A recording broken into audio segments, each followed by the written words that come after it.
प्रेम बिन प्रभु प्रेम बिन नित प्रेम बिन तेरी वाणी गुण गाओ प्रभु भजन से बेड़ा पार हो भज मन प्यारे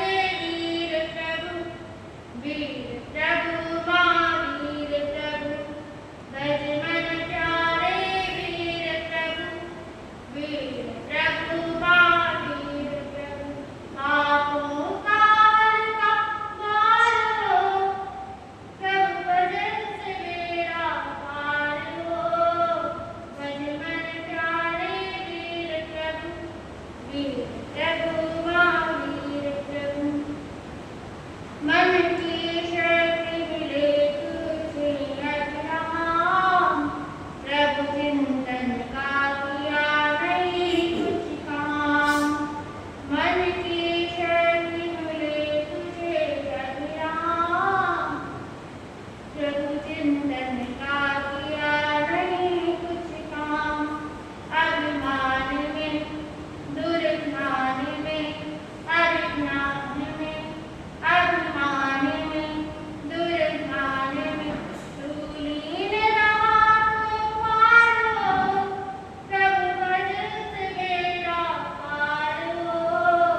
देव शासनेश महाप्रभु शत शत वंदन नमः।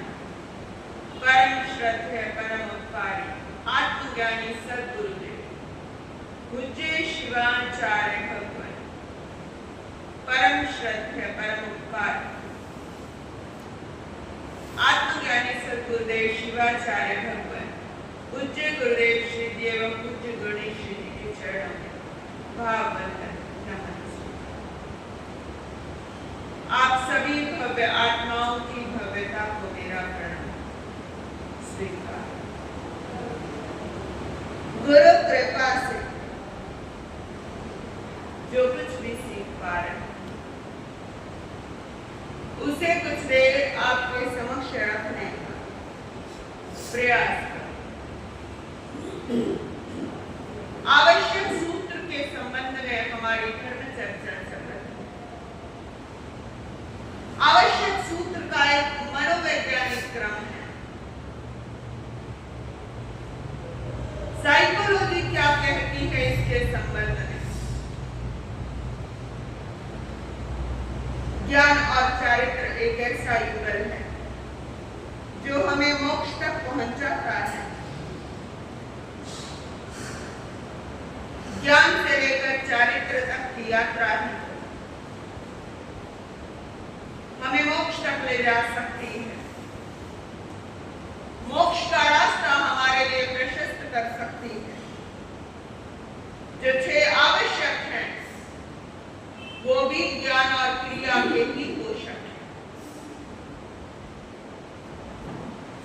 क्रियाएं कई तरीके की होती हैं।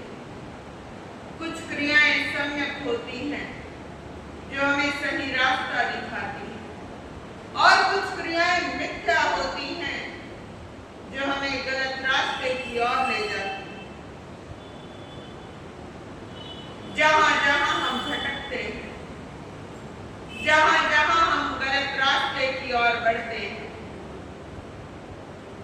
उन अतिचारों की निंदा करना, घृणा करना और आलोचना करना, यही तो प्रतिक्रमण हमें हमारे से मिलाता है कि तुम कितने पानी में खड़े हो और कितना इस पानी के ऊपर खड़े हो।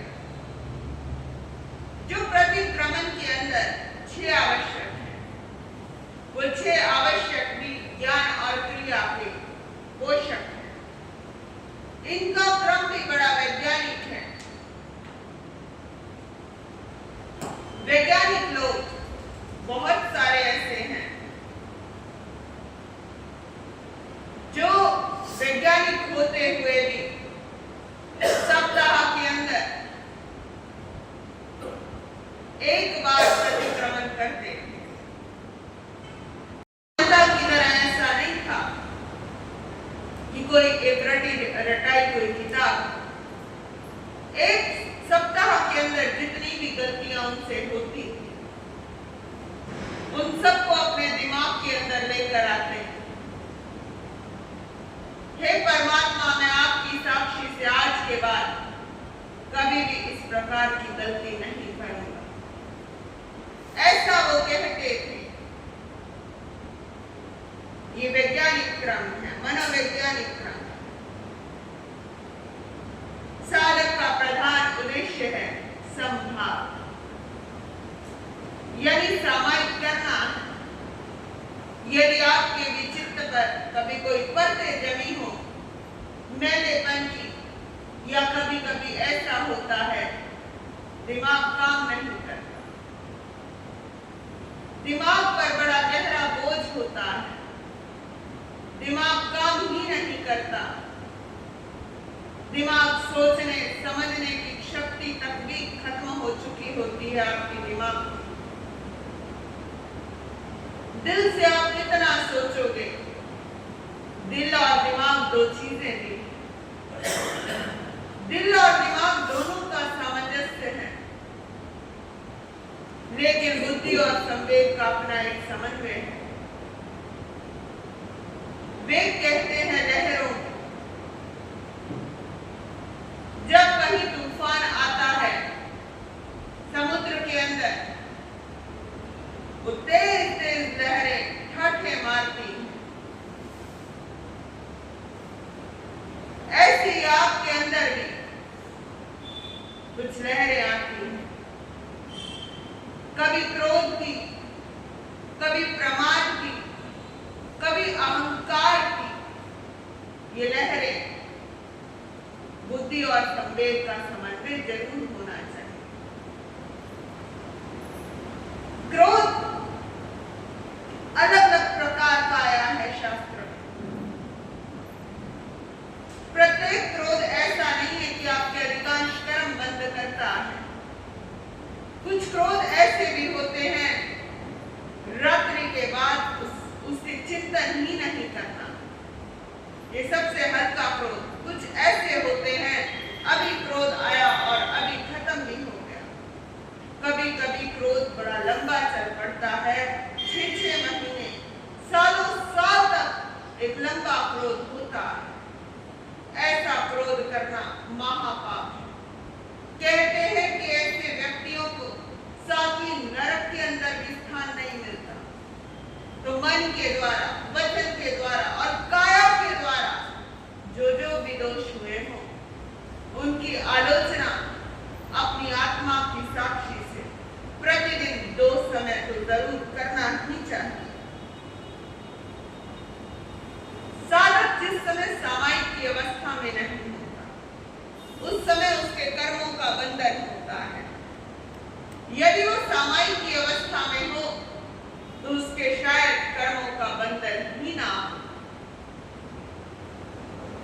जैसे कोई परिस्थिति आए लाइफ के अंदर, कुछ गुड सिचुएशंस है, कुछ वर्स्ट सिचुएशंस है। अब उस वर्स्ट सिचुएशन को भी टैकल करना एक समभाव की स्थिति वाला व्यक्ति ही कर सकता है। तो जितने भी कर्म बंधन होते हैं, जिस समय हम सामायिक में नहीं होते, उस समय ही तो कर्मों का गाढ़े बंधन होते हैं। सामायिक भी आपकी साधना, सामायिक भी आपका कभी कभी इम्तिहान लेती है। ये जिंदगी भी आपका इम्तिहान लेती है। साधना की कसौटी पर आप कितने खरे उतरते हो, ये तभी आपको पता लगता है। ज्ञानियों ने सामायिक को कहा है कि ये आध्यात्मिक क्षेत्र का गेटवे है। अनंत जन्मों से चली आ रही पाप श्रृंखला को ब्रेक करने का सामर्थ्य सामायिक में बहुत सालों से, बहुत जन्मों से, जन्मों की यात्रा, आत्मा की यात्रा, न जाने कितने जन्मों से आत्मा की यात्रा चल रही है। जिस समय आपको गुरु मंत्र इत्यादि दिया जाता है संतों मुनियों के द्वारा, संकित कराई जाती है, कितने जन्मों के अंदर तुम हलवाई बने थे, कितने गाढ़े कर्मों का बंधन किया था, कितने जन्मों में तुम चमड़ा बनाने वाले बने थे, कितने जन्मों में तुम लोहा बनाने वाले बने थे, और कितने गाढ़े चिकने कर्मों का बंधन किया था। कितने जन्मों में तुम ईंटों का भट्ठा बनाने वाले, ईंटों के भट्ठे का काम था, ईंटें बनाने का काम था। इसके अंदर 6 काय की विराधना होती है। कुछ काम होते हैं उसमें लिमिटेशन होती है विराधना की, लेकिन इस प्रकार के कामों में बहुत भयंकर कर्मों का बंधन है, जो जन्मों जन्मों तक भी तुम्हारा पीछा नहीं छोड़ता है। इतने जन्मों से तुम्हारी पापों की श्रृंखला चल रही है। यदि तुम इस पर ब्रेक लगाना चाहते हो तो तुम्हें क्या करना होगा?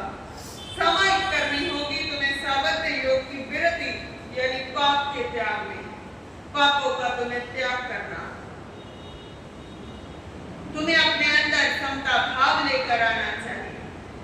संभाव के द्वारा तुम सर्वज्ञता के शिखर तक पहुंच सकते हो। श्रद्धा भक्ति से गद गद होकर इसी के अंदर, प्रतिक्रमण के अंदर, वंदना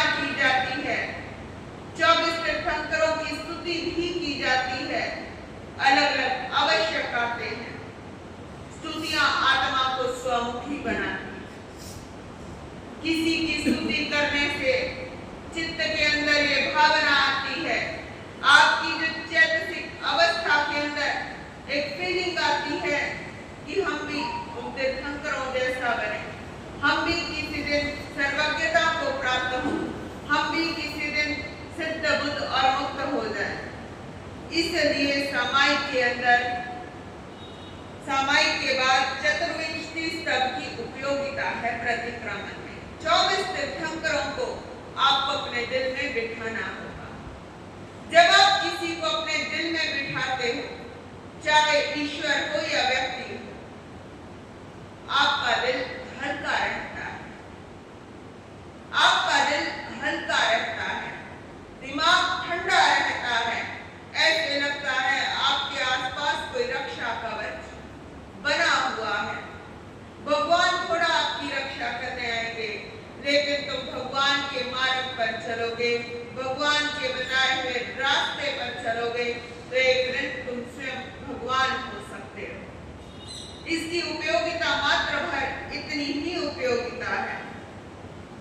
अब समता के सर्वोत्तम रसपान को तुम पी सकते हो। जो गुणों का अनुरागी बनेगा वही गुणग्राही होगा। कौन गुणों को ग्रहण कर सकता है? जिस पात्र के अंदर कुछ खालीपन होगा, वहीं पर तो आप पानी भर सकते हो। किसी पात्र के अंदर यदि तुम्हें कुछ भरना है तो तभी तो भर सकते हो। उसका खाली होना जरूरी है, उसका सरल और सॉफ्ट होना जरूरी है, ऋजुता और मृदुता होनी जरूरी है। ऐसा गुण पूजक साधक चरित्र आत्माओं के वंदनीय चरणों में बंधन करता है और इससे उसका हृदय सरल और नरम हो जाता है। और सरल व्यक्ति ही तो किए हुए दोषों की आलोचना कर सकता है। पाप, दोष, भूलें, अपराध और अपनी गलतियों के प्रति सरल हृदय साधक जागरूक हो जाता है, बड़ा अवेयर हो जाता है। हर व्यक्ति में एक कैलिबर है परमात्मा होने का। जब तक हम जागरूक नहीं होंगे, जब तक हम होश में नहीं आएंगे, तब तक हमें अंदर का आईना साफ नजर नहीं आएगा। जिस दिन तुम्हारे अंदर का आईना तुम्हें साफ नजर आएगा, उस दिन तुम होश को प्राप्त होगे और उस दिन अंदर हरा भरा महसूस होगा और सारा का सारा वातावरण सुखद और आनंद लगेगा। कभी कभी कुसंस्कार वश पुराने जन्मों के संस्कार होते हैं, वो आपके साथ साथ चलते हैं। इस जन्म के भी कुछ संस्कार होते हैं। कभी कभी कुसंस्कारों के वशीभूत होकर जीवात्मा पतित हो जाती है, गिर जाती है। जैसे ही वो प्रतिक्रमण करती है, वो जीवात्मा उठ जाती है। पश्चाताप और आलोचना के द्वारा वो पाप से पीछे लौटता है। युवंदना के बाद प्रतिक्रमण आवश्यक का सामंजस्य है। प्रतिक्रमण के द्वारा चित्त की शुद्धि होने पर आत्मा के अंदर लीनता बढ़ती है। पांचवा आवश्यक कायोत्सर्ग है। इसमें तन और मन में स्थिरता आती है, जो कायोत्सर्ग की स्थिति से ही संभव है, अन्यथा वो संभव नहीं है। उसके बाद प्रत्याख्यान की भूमिका का निर्माण होता है, जिससे आगे लगने वाले कर्मों से बचा जा सकता है। अतः अंतिम आवश्यक के अंदर साधक ऐसा करता है, भोगों की सीमा के लिए अपने आप को संयमित करता है प्रत्याख्यान इत्यादि के द्वारा। ऐसे जो 6 आवश्यक है, उसके अंदर प्रवेश करता हुआ साधक जीवात्मन स्व-विज्ञान करता हुआ निज घर में प्रवेश करता है। अपनी आत्मा के घर में वो प्रवेश करता है, मोक्ष के अंदर प्रवेश करता है। जब वो खुद के घर में प्रवेश करता है, उसे किसी भी प्रकार की कोई चिंता ही नहीं। ज्ञानी कहते हैं कि आवश्यक सूत्र को आत्मीय बनाओ, अपनी आत्मा के सबसे नजदीक लेकर आओ। फूल का खिलना भी काफी नहीं है, उसका महकना भी जरूरी है। बच्चे का जन्म लेना ही काफी नहीं है, उसका विकास होना भी आवश्यक है। बुद्धि का मिलना ही काफी नहीं है, बुद्धि का विकास होना भी आवश्यक है।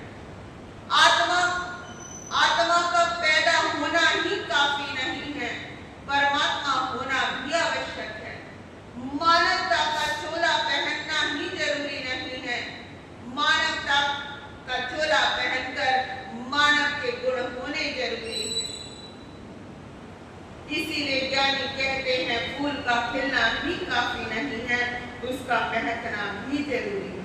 केवल जिनवानी के शब्दों का रटन कर लेना ही काफी नहीं, उसे जीवन के साथ रिलेट भी करना होगा। प्राप्ति के संग प्रयोग की व्याप्ति नहीं है तो उपलब्धि कैसे होगी? उच्चारण के साथ उपयोग नहीं जुड़ेगा तो हमारी आत्मा का उत्थान कैसे होगा? प्रतिक्रमण के शब्द रटने भर से कुछ नहीं होने वाला जब तक हम अपनी आत्मा के साथ उसे रिलेट नहीं करेंगे। इसीलिए ज्ञानी कहते प्राप्ति के संग प्रयोग की व्याप्ति होगी, तभी तुम्हारी जीव आत्मा का उत्थान होगा। इसी ऊहापोह ने हमारे भीतर भी एक संपूर्ण कि प्रतिदिन सुबह शाम प्रतिक्रमण करते हैं, पाठों के प्रवाह के साथ स्थान स्थान पर रुकना चाहिए। जहां कहीं हमने दिन के अंदर, दिवस में, रात्रि के अंदर किसी प्रकार के कोई अतिचार लगे हों तो हमें समय समय पर पाठों के प्रवाह के साथ साथ रुकना चाहिए और खुद को चेक करते हुए प्रतिक्रमण करना चाहिए। यदि चेक पोस्ट पर रुककर चेकिंग की आदत बन जाती है तो जिनवानी का गहराई से स्पर्श हो सकता है। इसलिए तुम सारे के सारे पाप अपने खोल दो। जैसे किसी के आगे अलमारी खोलनी आपको मुश्किल लगती है कि कोई हमारी अलमारी हम खोले और पीछे कोई खड़ा ना, ध्यान रखते हैं। ऐसे ही मैं आपको कहती हूँ, तुम इस बात का भी ध्यान रखते हो कि तुम्हारी बात किसी को पता ना चले, तो जरा खोले ना अपने पाप को। तुम्हें अपने पापों को समय समय पर, टाइम टू टाइम खोलना चाहिए। घर के मालिक के आगे तो अलमारी खोलने में कोई समस्या नहीं, चाहे वो बच्चा है या बहू है या बेटा है या उस घर की मालकिन है, मालिक के आगे तो दरवाजा खोला ही जा सकता है। अलमारी इत्यादि का, जेवर इत्यादि का बक्सा खोला जा सकता है। ऐसे ही मैं आपसे कहती हूँ, परमात्मा को साक्षी मानो, गुरु को साक्षी मानो या किसी व्यक्ति विशेष को साक्षी मानो और उसके आगे अपने सारे के सारे पाप एक बार खोल दो। कहते हैं कि पेड़ के पास बड़ी ग्रहण करने की शक्ति होती है, तुम्हारे पाप को भी लेने की शक्ति होती है और तुम्हारे पुण्य को भी लेने की शक्ति होती है। इस धरती पर सबसे ज्यादा ऊर्जा इस ब्रह्मांड में है तो केवल और केवल वनस्पति पर। वनस्पति पर डायरेक्ट ऊर्जा आती है, इंसान के ऊपर डायरेक्ट ऊर्जा नहीं आती। एक वास्तु विशेषज्ञ ने बताया कि पेड़ों पर, ताम्र पत्रों पर बड़ी गहरी ऊर्जा आती है। जितने भी लोग पूजा के अंदर बर्तनों का प्रयोग करते हैं वो तांबे के बर्तन होते हैं। घरों के अंदर भी पुराने समय में तांबे के बर्तनों का उपयोग बड़ा किया जाता है। तांबे के बर्तनों पर भी बड़ी ऊर्जा आती है, गहरी ऊर्जा आती है। कहीं आसपास कोई पॉजिटिव ऊर्जा हो, उससे जैसे टकराती है, वाइब्रेशन कनेक्ट हुई और वो ऊर्जा उसके अंदर आ गई। और तांबे के जो बर्तन होते हैं उस पर किसी भी प्रकार की नेगेटिव वाइब्रेशन का इफेक्ट नहीं पड़ता है। तो अपने पापों को खोल देना चाहिए। तुम किसी परमात्मा को साक्षी मानो, उसके आगे खोलो। किसी गुरु को साक्षी मानो, उसके आगे खोलो। या किसी व्यक्ति विशेष के आगे अपनी एक एक परत की आलोचना कर दो। जीवन के अंदर एक व्यक्ति ऐसा जरूर होना चाहिए जिसके आगे आप अपने सारे के सारे पाप खोल दो। एक मौलिक बात है, जो आवश्यक सूत्र है वो चंदन की लकड़ी के समान है। जितना चंदन घिसा जाता है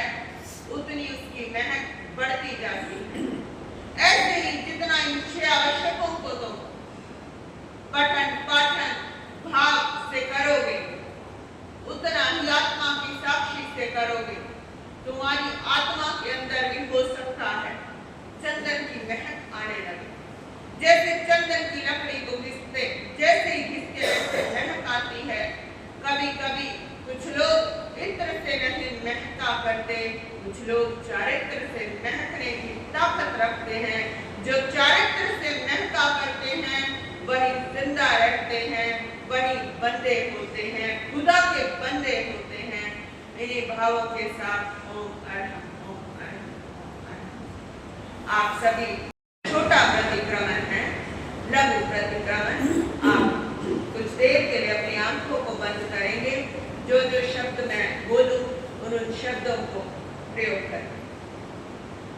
जम जम मणिनं बद्धं, जम जम मणिनं बद्धं, जम जम वायनं भास्यं पावं, जम जम वायनं भास्यं पावं, जम जम कायनं केयं, जम जम कायनं केयं, तस्मिच्छामि दुक्कडं, तस्मिच्छामि दुक्कडं, तस्मिच्छामि।